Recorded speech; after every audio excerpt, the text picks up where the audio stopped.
लंका नरेश लंकाधिपती युगानुयुगे जनता संहार करण्यासाठी या 33 कोटी देवांना प्रत्येक वेळी या रावणाचं दहन करावं लागतं. तोच तुम्ही रावण. माझे पिता ऋषी मुनी विश्वा त्यांच्यामुळे 4 वेद 6 उपनिषद याचं संपूर्ण ज्ञान मला झालं.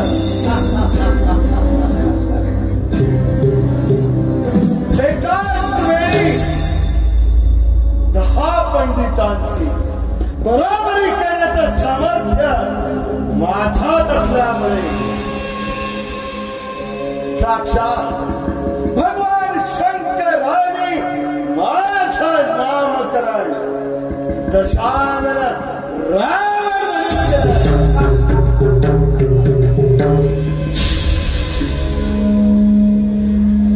ब्रह्मदेवांना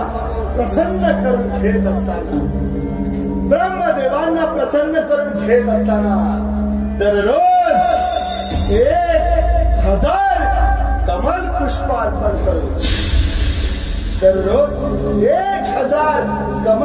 अर्पण करून यज्ञामध्ये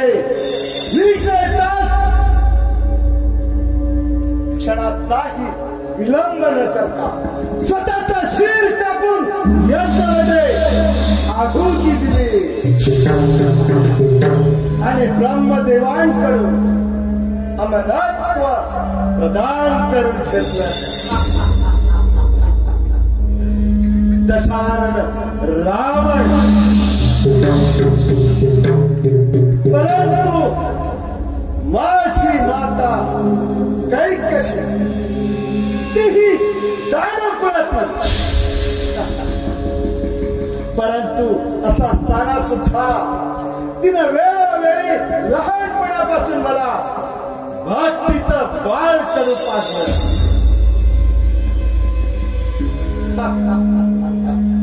आणि त्यामुळेच माझी ही स्वर्णलंका असताना सुद्धा तिच्याकडे पाहून कोणालाही हेवा वाटे.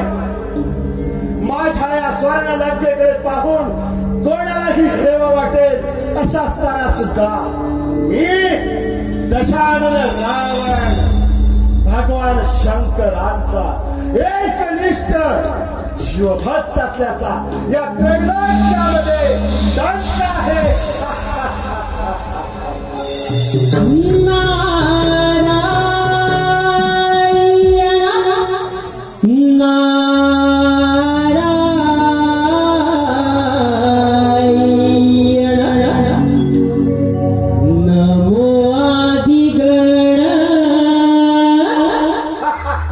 नमो आदिगण हास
भक्त पाहता यामध्ये भ्रमण करणारा ब्रह्मपुत्र नारद म्हणतात मला.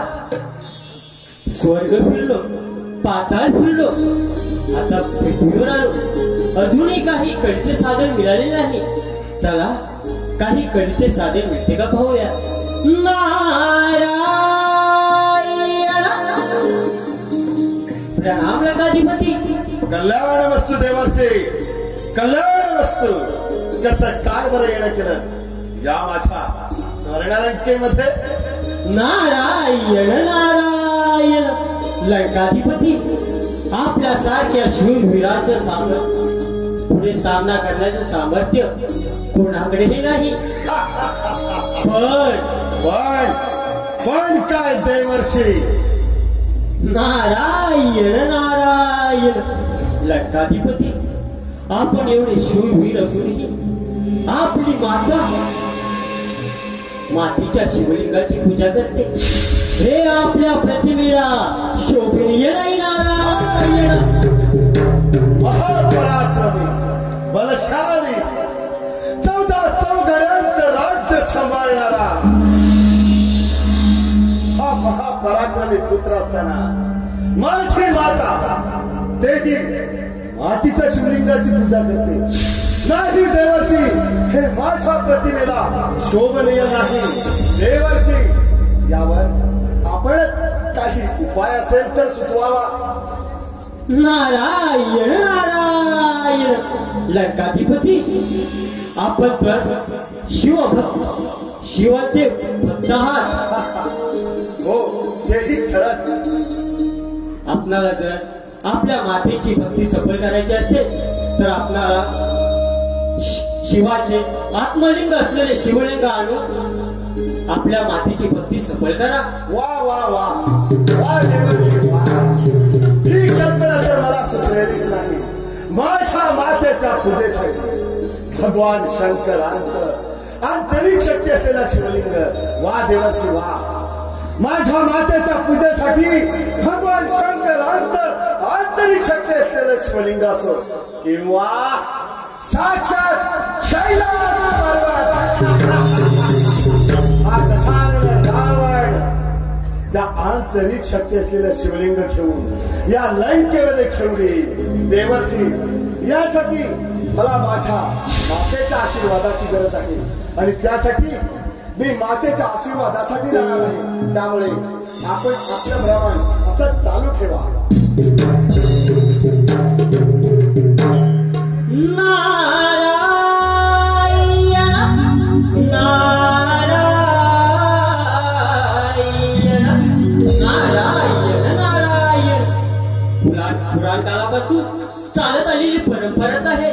देव आणि दैत्यांचे वाद अजून काही संपलेले नाही. पाहूया आपल्या मातेच्या भक्तीसाठी रावण शिवाचे शिवलिंग आणून देतो की नाही ते. नारायण आळवारे भगवंता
आशीर्वाद मागू काय मागू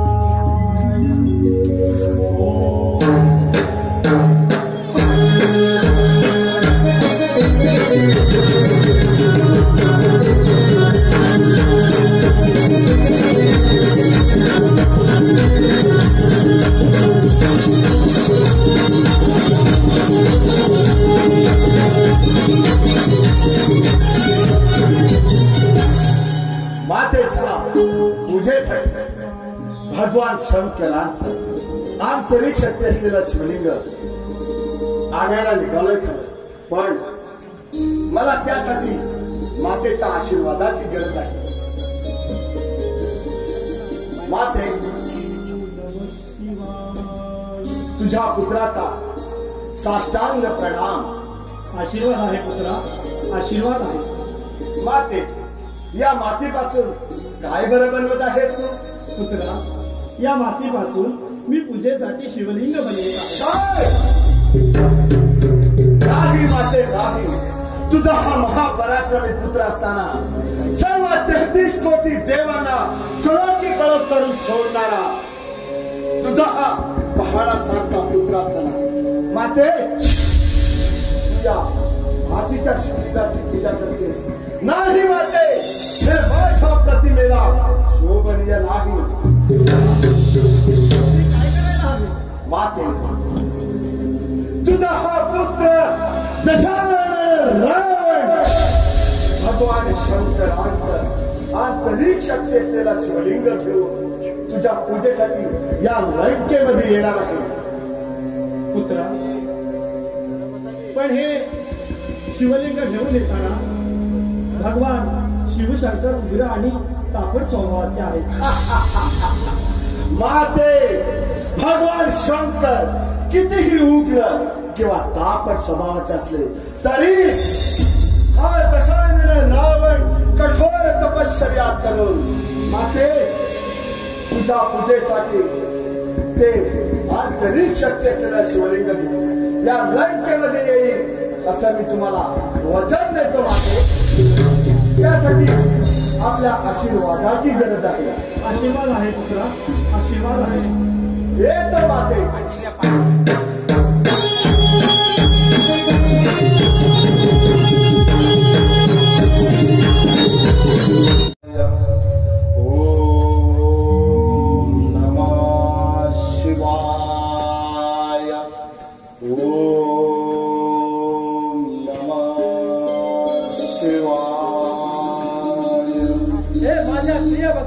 डोळे उघड, तुझी ही भक्ती पाहून मी तुला प्रसन्न झालो आहे. हे प्रभू, हे सांब सदाशिव भोलेनाथ, माझी भक्ती पाहून आपण मला प्रसन्न झाला. माझं जीवन धन्य झालं प्रभू, माझं जीवन धन्य झालं. काय इच्छा आहे? हे प्रभू, माझी माता दररोज नित्य नियमाने मातीचं शिवलिंग बनवून त्याची पूजा करत असते आणि ही बाब मला लज्जास्पद वाटते. म्हणून हे प्रभू, हे आंतरिक शक्ती असलेला शिवलिंग मला द्यावं ही आपल्या भक्ताची विनम्र इच्छा आहे. तू माझा भक्त, तुझ्या मातेची इच्छा पूर्ण हवी म्हणून हे तुला शिवलिंग देत आहे, त्याचा तू स्वीकार कर. महादेवांचा जय जयकार असो. पण एक मात्र लक्षात ठेव, हे शिवलिंग लंकेला पोहोचेपर्यंत कुठेही खाली देऊ नको, नाही तर त्याच ठिकाणी साधा नाही. असं अगदी कृत्य माझ्यातून घडणार नाही. महादेवांचा जय जयकार असो.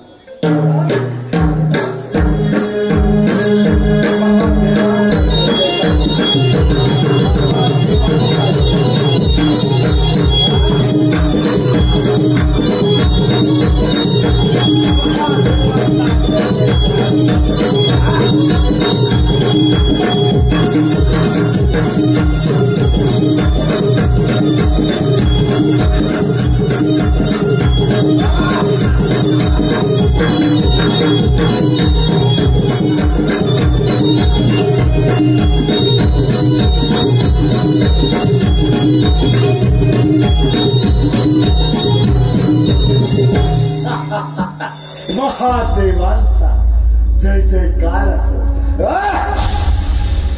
देव हो, या रावणाची कूटनीती अजूनही तुम्हाला कळलेली नाही. कारण 4 वेद, 6 उपनिषद, 16 शास्त्र, 18 पुराण सर्व काही गोळून प्यायला हा दशानन रावण.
महादेवांचे शिवलिंग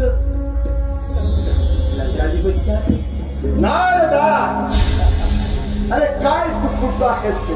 नारायण नारायण. जे काही बोलायचं असेल ते समोर येऊन बोल. गादीपती नारदवरून डायरेक्ट नारदा. होय, उभी शेती.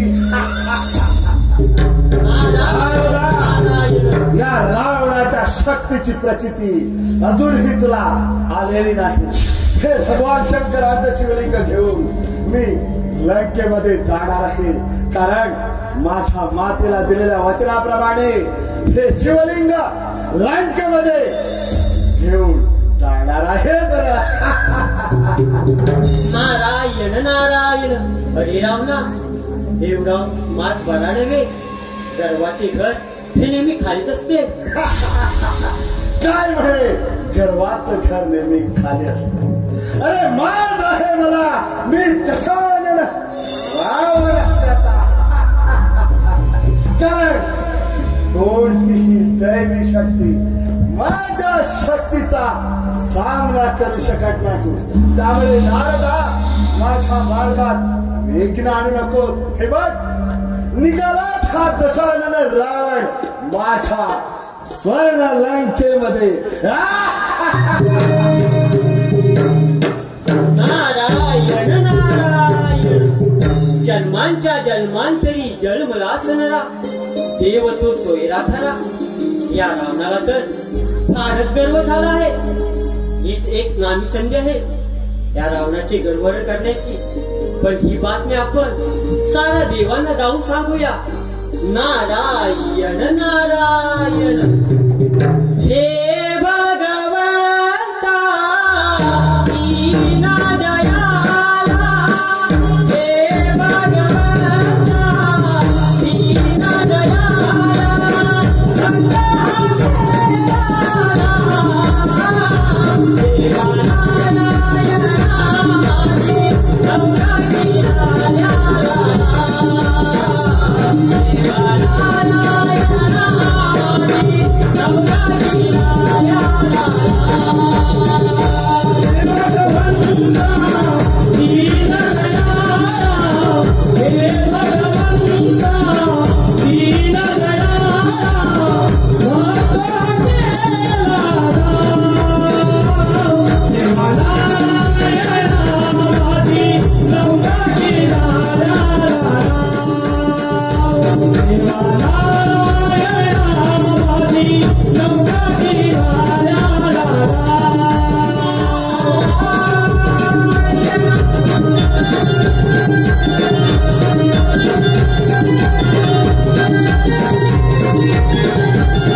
शांत आणि शांत दिसत आहे. नारायण नारायण. प्रणाम देव हो. या नारदमुनी या. आपल्या इंद्र दरबारी या देवाच्या सभेत आपलं स्वागत आहे. नारदमुनी आपण आहात म्हणजे तुमच्या अमृतमंत्रात सर्व देवांना बातमी कळली ना. नारायण नारायण. देव हो, तुम्हाला काहीच कल्पना नाही का? नाही नारदमुनी. लंकाधिपती महादेवांचे शिवलिंग घेऊन लंकेत प्रयाण करीत आहेत. नाही नाही नारदमुनी, हा महादेवांचा घोर अनर्थ घडून गेला आहे. देव हो, जर का महादेवांचे शिवलिंग त्या रावणाने हस्तगत केलं तर या संपूर्ण सृष्टीला आणि हो आम्हा सर्व देवांनाही घातक ठरेल. देवऋषी नारदमुनी, रावणाने यापूर्वी भोलेनाथांचे शिवलिंग हस्तगत करण्याचा प्रयत्न केला होता, परंतु मी त्याला माझ्या मोहिमाने भ्रमित केले. त्यामुळे त्याने आत्मलिंगाची मागणी न करता साक्षात पार्वतीची मागणी केली. भोलेनाथांनी ती लंकेत जाईपर्यंत मार्गावरून पाहायचं नाही या एका अटीवर पार्वती प्रदान केली. परंतु नारदमुनी, तुमच्या कीर्तीमुळे रावणाने मार्गावरून पाहिले आणि तिथे भद्रकालाची स्थापना झाली आणि या विश्वराने संकटाचं अशा प्रकारे निवारण झालेलं आहे. देवऋषी नारदमुनी, यावर मार्ग नारायण नारायण यावर एकच मार्ग आहे. ते म्हणजे आपण शिवगौर पुत्र गजाननाची आराधना करूया. ठीक आहे नारदमुनी.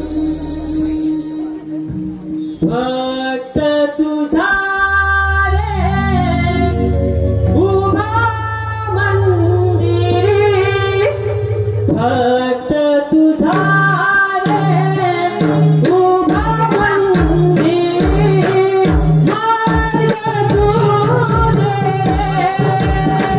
मार्ग तू दे, संकट आले आमावरी, आवरी तूए, संकट आले आमावरी, आवरी तूए. भक्त तुझा रे उभा मंदिरी, भक्त तुझा रे उभा मंदिरी, मार्ग तू दे, संकट आले आमावरी,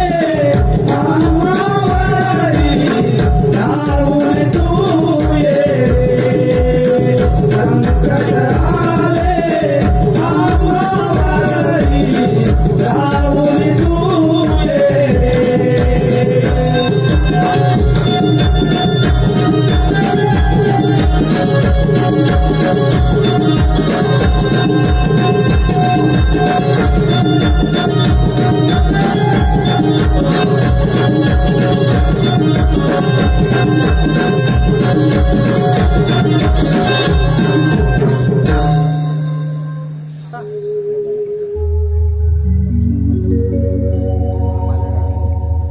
देव हो,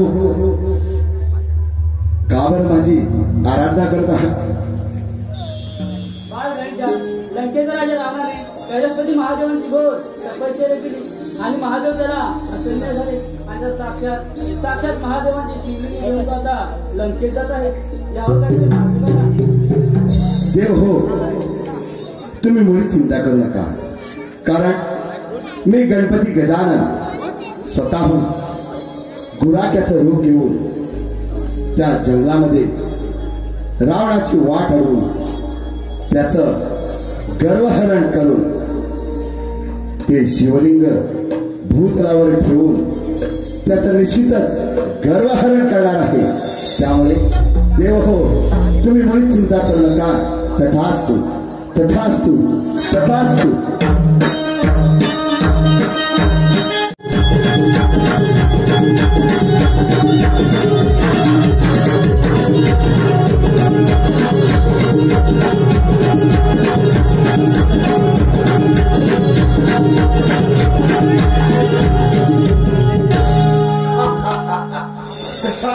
रावण मातेची इच्छा पूर्ण करण्यासाठी हे शिवलिंग लंकेमध्ये घेऊन जाणार आहे. परंतु अत्यंत कर्मठ प्रकांड पंडित दैत्यराज अशी माझी ओळख. या सर्व देवतांना सर्व युगानुयुगे ज्याचं दहन करावं लागतं तोच मी दशानन रावण, ज्याच्या आवाजाने धरणीचा कंप होतो, पक्षाचा किलबिलाट होतो, प्रत्यक्ष वायू देवालाही त्याची दिशा बदलावी लागते. असा मी दशानन रावण माझ्या मातेच्या इच्छेसाठी हे शिवलिंग घेऊन लंकेमध्ये जाणार आहे. परंतु देवर्षींनी सांगितल्याप्रमाणे सूर्यास्त होण्यापूर्वी हे शिवलिंग मला लंकेमध्ये न्यावं लागेल.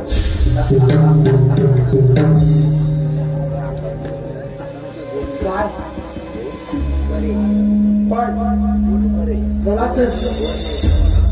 मला तर सूर्यास्त होत असल्याचा भास होतो.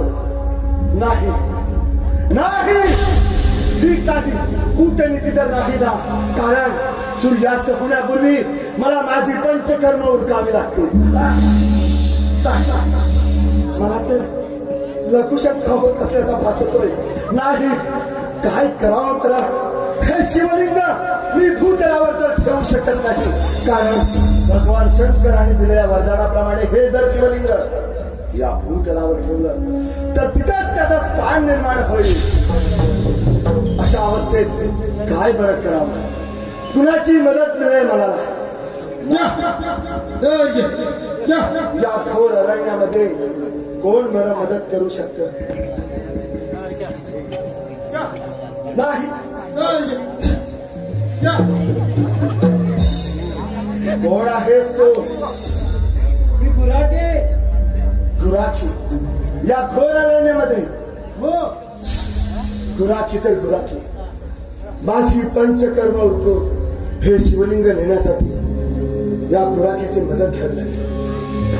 गुराख्या हे बघ, माझी मदत करशील का बरं? आणि ती कोणती?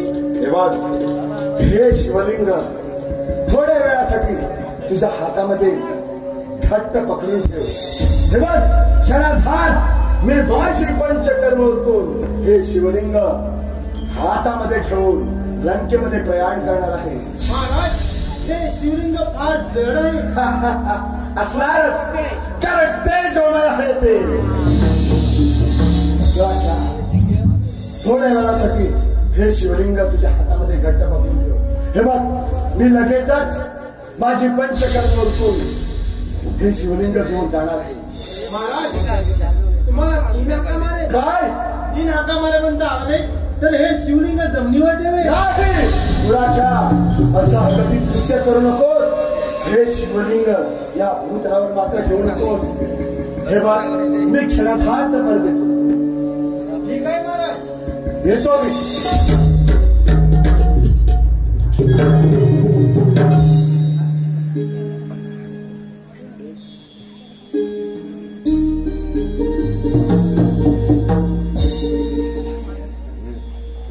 मी गुराखे पार्वती पुत्र गजानन आहे. तर देवांना सांगितल्याप्रमाणे हे शिवलिंग भूतलावर ठेवलं पाहिजे.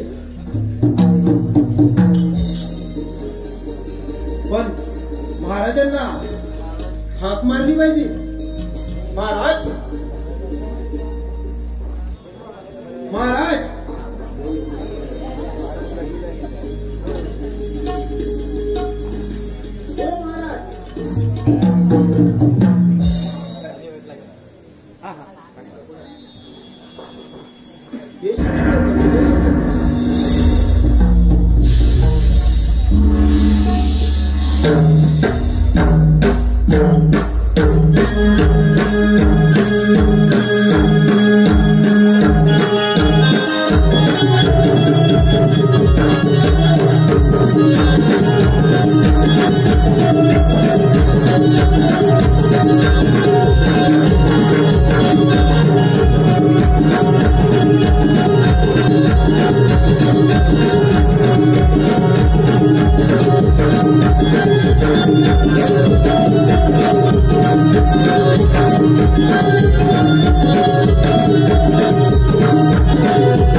अति आनंद.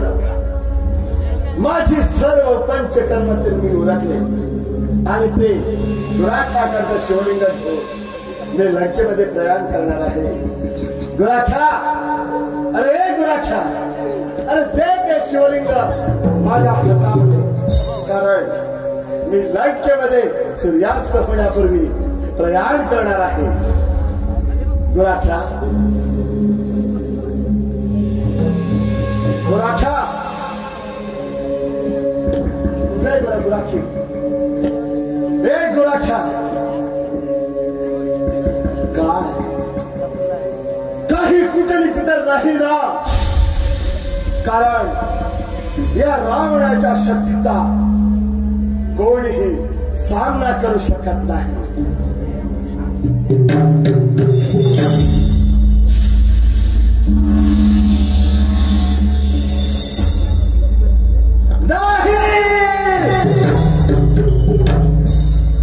नाही, हे अकथित कृत्य,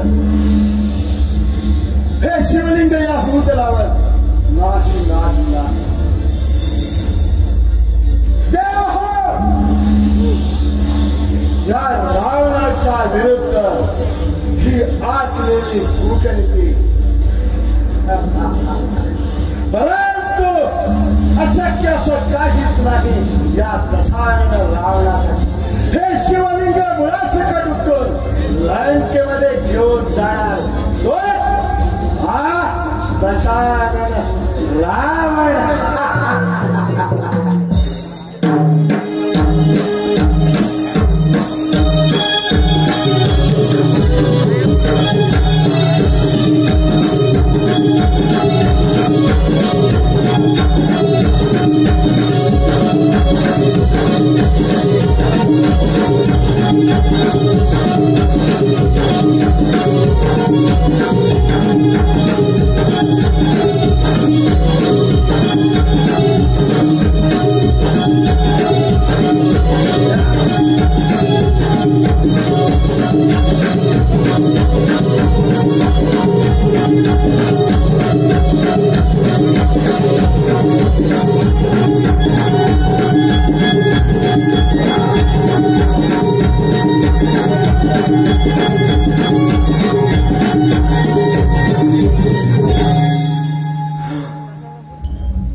शक्य असलं तरीही 1000 हत्तीचं बळ एकवटून आणि माझ्या 10 तोंडाची सर्व शक्ती पडाला लावून हे शिवलिंग हा दशानन रावण लंकेमध्ये घेऊन जाणार म्हणजे जाणार.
माते मी तुला दिलेलं वचन पूर्ण करू शकलो नाही, कारण माते या सर्व देवतांनी मिळून आणि कूटनी दाखवून माझं गर्वहरण केलं माते. माते माते मला मोठ कर माते.